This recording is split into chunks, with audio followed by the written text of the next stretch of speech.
Galatians,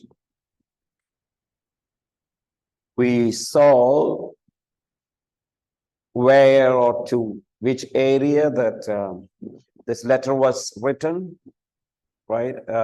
The conclusion was there is two types of theory: North Galatian theory, South Galatian theory, and most of the church leaders in the beginning thought that Paul wrote to North Galatia, but later there's a good argument made that this letter was written to South region of Galatia.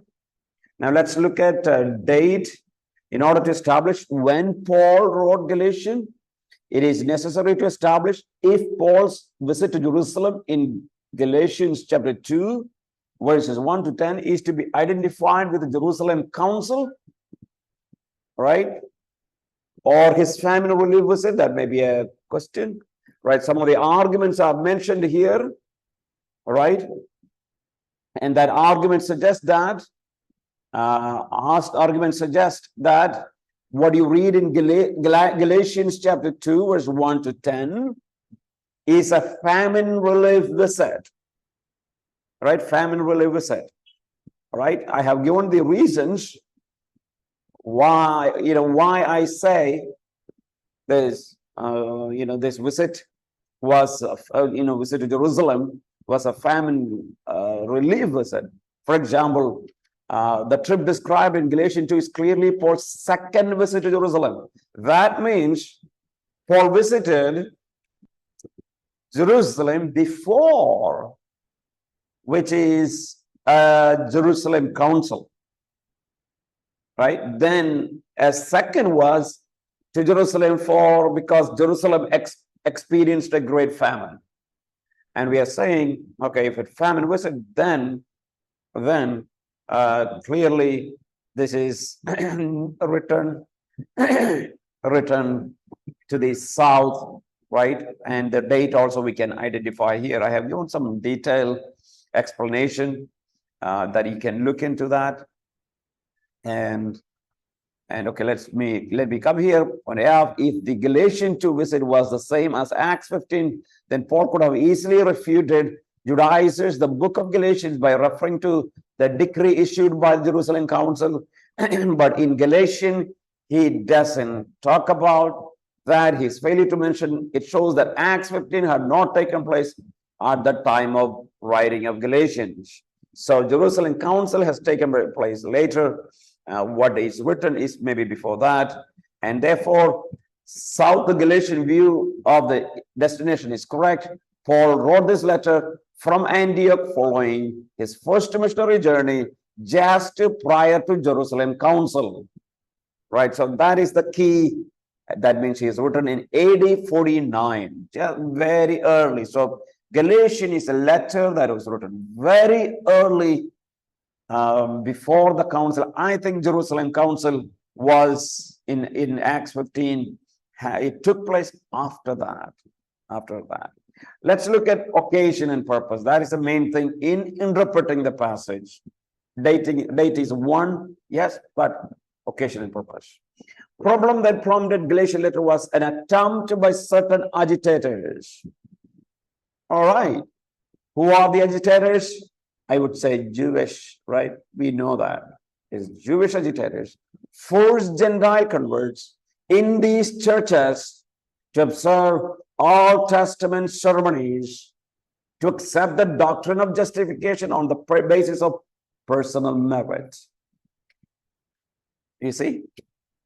Why this letter was written is a huge question in understanding Galatians. Right? Judaizers said you need to obey the law in order to be justified. Paul addresses members of the churches in the second person, and he says, sometimes he says, you foolish Galatians. Remember that one? Foolish Galatians. It is simply because some of them fell into the trap of Judaizers, right? So these agitators were Judaizing Christians and often called Judaizers, right? Judaizers. They believe in Christ, but they said, no, you need to obey the law. They were from Jerusalem and were at least Jerusalem oriented in their thinking. And Paul scolds churches in Galatia, believers there, don't fall into that trap. Paul writes this in order to combat the false teachers, teaching of Judaizers, and thus to rescue the churches. He finds it necessary to spend a good deal of time defending his apostleship because Judaizers had tried to gain credence for their teachings by disparaging him, discrediting him. And what they said, no, he's not true apostle. He's not teaching the teachings of Christ. That's what they were saying. All right.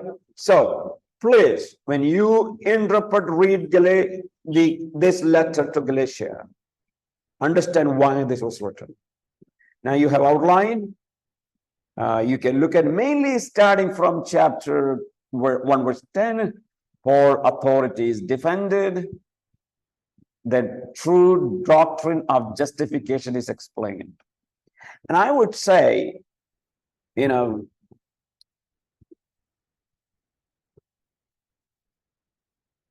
all right. I know that some of you are from a different church background. I understand. I'm happy that you all join and study here. But if you look at some mainline churches, right? I'm talking about what? Mainline churches. They call 7 sacraments. Right? 7 sacraments. Mainline churches. Maybe, I don't know, maybe some churches have 3, 2. I don't know how many sacraments. One of the thing is that they teach that the justification